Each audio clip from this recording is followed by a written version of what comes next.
Yun, so what's up mga quiz? So back to stock na yung unit natin. So matagal tayo hindi nakapag-upload. So kompleto na yung pyesa niya, yung throttle body at injector. So ang problema lang is yung injector na nabili ko na stock ng pang V1 daw, pero 27 pataas na model, kaya new version yung injector niya, di swak sa socket niya, sa socket ko. So yung ginawa kong solution is bumili ako nito na remember ko kasi gumamit ako nito nung nag-build ako ng Vendo Wi-Fi sa Orange Pi PC. Gumamit ako nito. So same lang siya ng same lang ng height ng socket, tapos ito is fit na fit din sa pin ng injectors, pin ng injector. So as you can see, maliit lang yung wire nya, pero okay lang naman yan kasi yung voltage na binibigay dito sa injector is hindi 12 volts, nasa 12 volts pababa, either 5 to 12 volts. Hindi ko alam kung ilan, hindi ko nasukat. So ito is pang 5 volts to 12 volts din naman to, sa ginagamit sa PC, Orange Pi PC, sa mga Vendo. So I guess okay lang naman siya. So ngayon naka 180cc injector pa rin. Yung 62 na bore natin is na tanggal ko na, i-dispose ko pa. Yan, sobrang kalat pa dito. So stock head, nabenta ko na yung big valves natin. Lahat ng internals kasama na, set na. So back to stock na si Sniper kasi bala ko siyang ibenta. So ngayon may problema pa siya sa stator coil niya, nasunog, kaya di nagcha-charge. So yun na lang yung problema para ma-dispose natin to. So back to stock ko na lahat para yung mga parts na makukuha ko is mabenta ko din. Pati ito, ignition coil, yan. So ayan, so i-install ko muna tong second hand na injector na nabili ko para ma-test kung gumagana ba, kasi di pa to na-test. Kung sakali pwede nating isauli sa owner para ma-refund tayo. So napansin ko lang itong stock is may strainer. Hindi ko lang kung strainer yan o nabara lang. Tapos itong racing monkey ko na injector is diretso yung butas. Yan, walang strainer.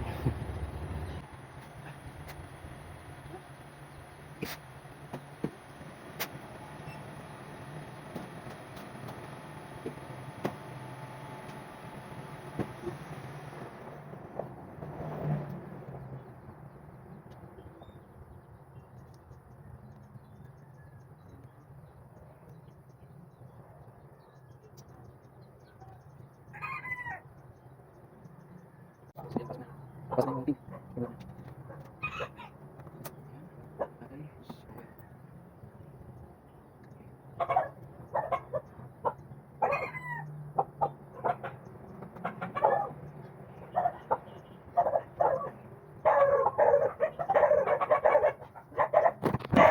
So ganyan yung setup nya. Yan. So fit na fit yan. Yung dito lang is masyadong malaki yung itong cover ng pin, kaya nagbabangga siya. So mamaya di kasi yan pwede mabasa, so lalagyan natin ng shrinkable tube. So test natin kung bubuga ba ng gasolina.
Ayan, bumubuga siya. So, goods.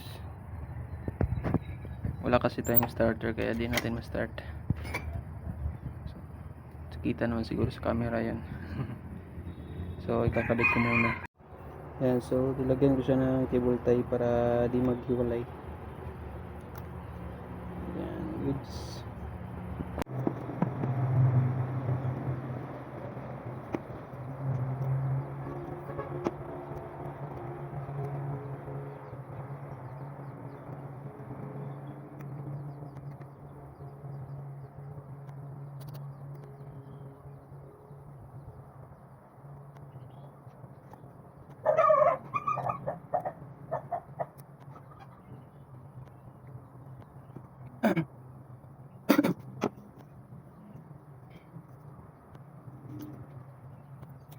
Ulit baca dito jangan masuk yang terus kemarin tenis susah tidak yang tadi masih SD bahasa ini macam saya itu belum bahasa dito dari bahasa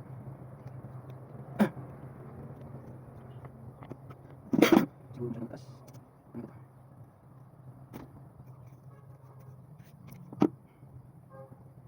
siguro sa konti lang sa tayo yan so maganda pa yung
yan so tinta ka na tigas niya tinta niya tapos pas natin yung sugar sa zipper yan sugar pagkatapos ng zipper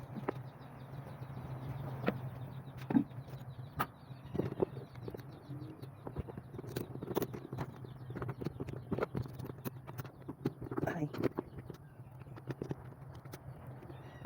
ay ay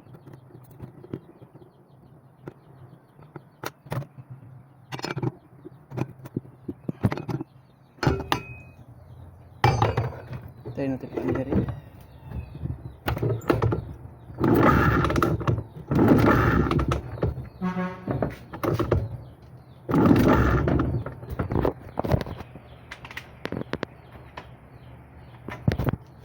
nalubat di ko pala na off kanina yung ano yung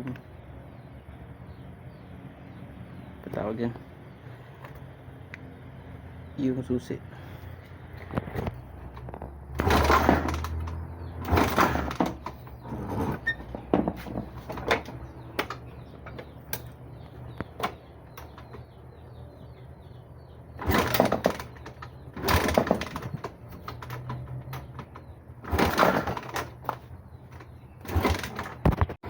yan so naka-andar na siya matagal nang umandar kasi lubat yung battery so nag-jumper ako ng isang battery check engine error code number 96 kasi lubat yung battery palitin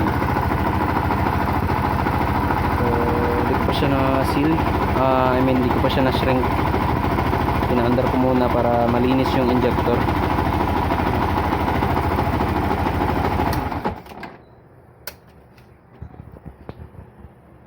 yan di kaya ng battery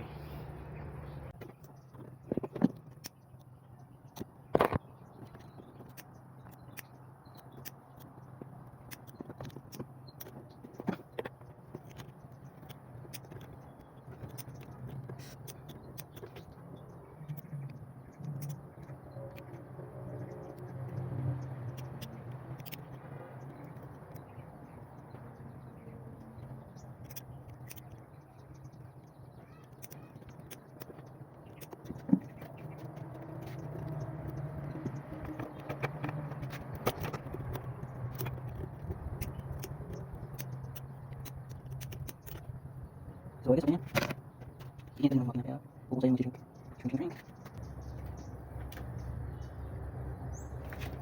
Balik lang natin tong rubber na takip sa dito sa injector kasi dito pwede mabasa. Kapag nabasa kasi ito magsushort, so lagi na lang laging naka under yung makina kahit di mo pinipiga, nagre-revolution. Yun ang possible effect kapag nabasa. Diyan na lang natin nilagay. Yan, okay na. Ngayon, bagong problema, battery. Ay, ang tagal dumating ng stator coil, kaya medyo nakakaproblema tayo. Baka di tayo makakagamit ng motor hanggang walang stator coil.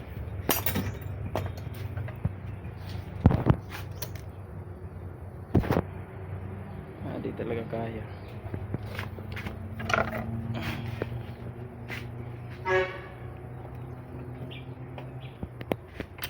Try natin.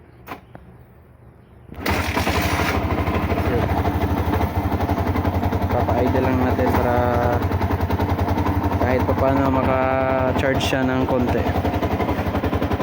So what's up mga quiz? So na clutch damper ko na siya. Nalagyan ko na siya ng clutch damper, Pitts Bike brand. Di ko na video. So ilang days na yung lumipas. Tapos while nagpalit ako ng clutch damper, may nakita na naman problema. Kasi nagtaka ako bakit mahina yung bomba ng oil pataas dito sa cylinder head. Yun pala, sira na ulit yung crankcase oil seal. So bumili ako ulit nito. Sa tingin ko hindi talaga to genuine orig na Yamaha, for replacement lang siguro to. Yan, ito yung kinabit ko rin dati, Motormate, tag 72 lang. So yan, sira ulit. Mahina yung bomba niya papuntang head, yung oil niya. Dito ko siya na check kasi every time na nag-overhaul ako, chine-check ko dito kung okay ba yung bomba niya. So may oil naman na lumalabas pero mahina. Tinest ko rin yung tiningnan ko yung naka-open yung cover ng cylinder head, meron naman siyang oil na lumalabas, kaya nga lang na konti lang, hindi sapat, kaya binilhan ko na lang agad para mapalitan.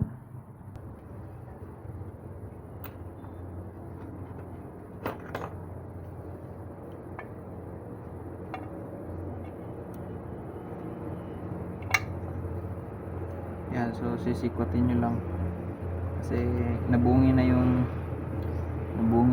ano niya, wala nang kakapitan yung long nose plier, kaya sinikwat ko lang ito na lang. May natira pa sa ilalim, kailangan natin kunin yan kasi baka magbara. Napaka importante na malinisan tong part na to at walang bara kasi dyan dumadaan yung oil, tapos sobrang liit lang ng butas, dito dadaan yung oil, dyan lalabas dito saka dito papuntang head, lulusot yan dito lulusot dito, yan, saka dito sa may bolt dito, stud bolt, pasaka rito dito. Tapos itong butas na to is konektado dun sa camshaft bearing na naka-close yung metal sealed na bearing para yung pressure ng oil is malakas papasok sa camshaft, tapos yung camshaft ang magdi-distribute ng oil sa rocker arms, sa valves, sa valve spring. Yan. So kakabitan natin sa bagong busi.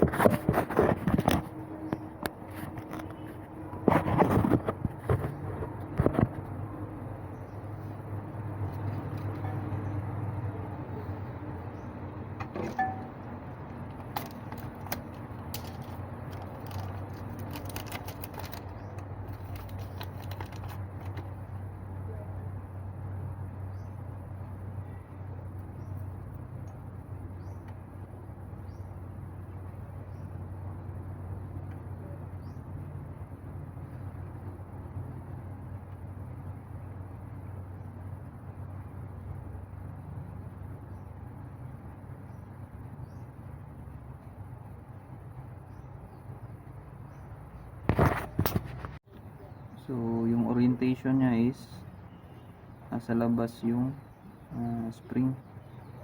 Ayan, nasa labas to, pag ganyan. Hindi ko alam kung bakit ganyan yung orientation niya. Akala ko pag ganito kasi nandito yung code ng oil seal niya. Ayan. So pag ganyan natin siya ikakabit.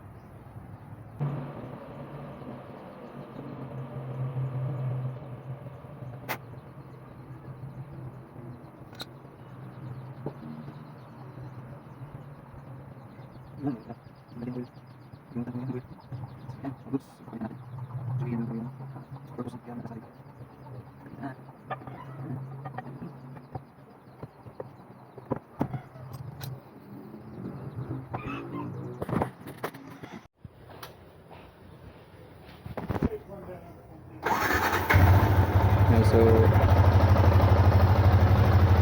kung mapapansin nyo, tahimik na yung under nya compared dun sa previous nung nakabit tayo ng injector. May starter na din kasi napalitan ko na stator at malakas na yung pressure ng oil nya, so all goods na.